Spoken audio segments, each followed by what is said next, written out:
Hello students.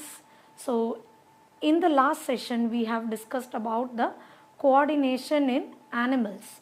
Now we are going to discuss about the coordination in plants. Do plants have coordination? Yes, say yes or no. So have you seen any movements in plants? So to answer all these questions, just watch this video. So the plants do not have nervous system or muscles or to respond to the stimulus. Then how they are responding? So the plants show two different types of movement in response to the stimulus.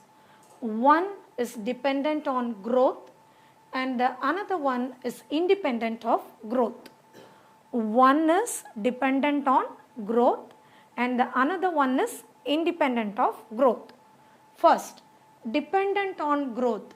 When a seed germinates, the root goes down, that is geotrophism, and the stem comes up towards the light, that is phototrophism.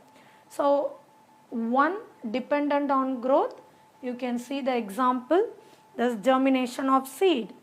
Another is independent of growth. This is nothing to do with the growth. Have you touched a touch me not a plant? This is actually touch me not a plant, and when you are touching it, it will quickly fold up and droop. Okay, that kind of movement is nothing related to the growth. Okay, so there are two types, dependent on growth, independent of growth. So first we will see dependent on growth. Okay. So the plant's responds to stimuli by growing in a particular direction, and because of the directional growth it appears as if the plant is moving. Okay, a small intro. Then you know what is a tropic movement or trophism. So the tropic movement is the plant movement that is determined by the direction of environmental stimulus. So maybe they will ask you to define what is a tropic movement. So tropic movement is the plant movement that is determined by the direction of an environmental stimulus. The tropic movements can be towards the stimulus or away from the stimulus. Okay, either you can say positive geotrophism or negative geotrophism, either away or towards the stimulus. Then the tropic movements are of various types depending on the nature of the stimulus. We will see one by one. First is phototrophism. Here the stimulus is light. The shoots respond by bending towards light while roots respond by bending away from it. So that is phototrophism. Phototrophism is what? Photo means light. Stimulus is light here.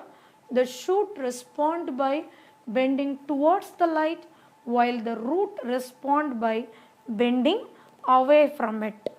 Okay. Root is away and shoot is towards. That is phototrophism. So the shoot is positively phototrophic and the root is negatively phototrophic. That is phototrophism, movement of the plant towards the light. Then geotrophism. Here the stimulus is gravity. The roots of the plants grow downward towards the gravity, whereas the shoots grow upward against the gravity. That is geotrophism. Okay. Then the next one is hydrotrophism. What is hydro? Water, isn't it? Hydrotrophism means water. Here the stimulus is water. The root always grow towards the water. In search of water it will grows. That is hydrotrophism. Phototrophism light, geotrophism gravity, hydrotrophism water. Okay. Then chemotrophism. Chemo means chemical, isn't it? So the movement or response to chemical stimulus is known as chemotrophism. So the growth of pollen tubes towards the ovules. Here you can see, students, this is a pollen grain. This pollen grain, okay, due to the chemical substances present here, it will just, the tube will grow. In this place we have egg, okay, egg apparatus is present in this place. So this grain will develop a pollen tube, and this tube will grow towards the egg, and the male gametes will be present in this. That gamete will combine and fuse in this egg. Okay, so that is chemotrophism, growth of pollen tubes towards the ovules, where the ovules produce the chemicals for the growth and the passage of the pollen tubes. That is chemotrophism. Okay, so far we have seen the movement which depends on growth. So what are the movement? Phototrophism, geotrophism, hydrotrophism and chemotrophism. Now we will see the movement which is independent of growth, which has nothing to do with the growth. Okay. So as no growth is involved, so the plants move by changing the shape of the cell. We will see some examples for it. In sensitive plants, the plants move its leaves in response to touch. That is, the touch me not a plant. Then the movement takes place at a point different from the point of touch. Okay, you would have touched here, but it will start slowly and it will close. Some cells change the shape by changing the amount of water in them. As a result, the cells either shrink or swell and therefore changes shapes. Say for example, take a green leaf. Okay, if there is no water, keep it outside for some time. If there is no water, each and every cell in the green leaves started to shrink. Just spray some water on it. Then the cells start swell and it look as if it is very fresh, isn't it? So that is the example, but that has nothing to do with the growth. That is the movement which is independent of growth. Okay. So nastic movements. Nastic movements are the non-directional movements which are neither towards or away from the stimulus. Okay. Here we are not talking about towards the stimulus or away from the stimulus. It is neither towards or away from the stimulus, and it doesn't depend on the growth. Okay. If example is, if we touch the leaves of a touch me not a plant, the leaves fold up and droops down immediately due to the change in the amount of water in the leaves. Okay, this is depending upon the amount of water in the leaves. It swells or shrinks. It swells or shrinks. That is nastic movement. Okay, students. Then, so we will see the phytohormones. Maybe you can get these type of, this content either in the 1 mark. They will just give you, okay, tell me the name of the hormone which is involved in cell division and cell elongation and growth. Then you have to say auxin, like that. Okay. So first let's see what are the hormones. Auxin, gibberellin, cytokinin, abscisic acid and ethylene. Okay. So what are the hormones? Auxin, gibberellin, cytokinin, abscisic acid and ethylene.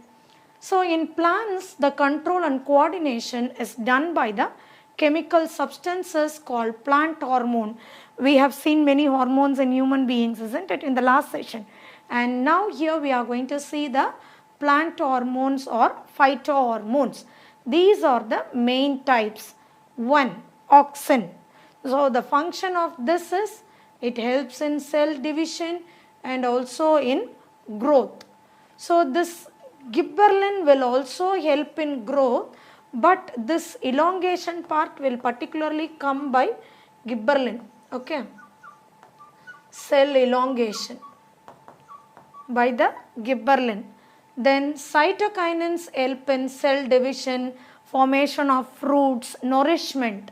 The key word for cytokinin is, it will help in nourishment. And abscisic, these 3 are promoters, which means it is helping in the growth, and this is actually the inhibitor. Okay, it is stopping some particular action. inhibiting the growth and affect the wilting of leaves. Say for example, the older leaves have to wilt and it has to fall down. So this will help in that also. Okay. Then ethylene helps in flowering and mainly ripening of fruit. Okay, the fruits are ripening. Maybe for us the ripening will be very good if we like the ripened mangoes rather than the raw mangoes. But according to the plant, the ripening is the senescence, that is they are old, isn't it? Their old age, that's it. So this ethylene will help in flowering and also it helps in ripening of fruit.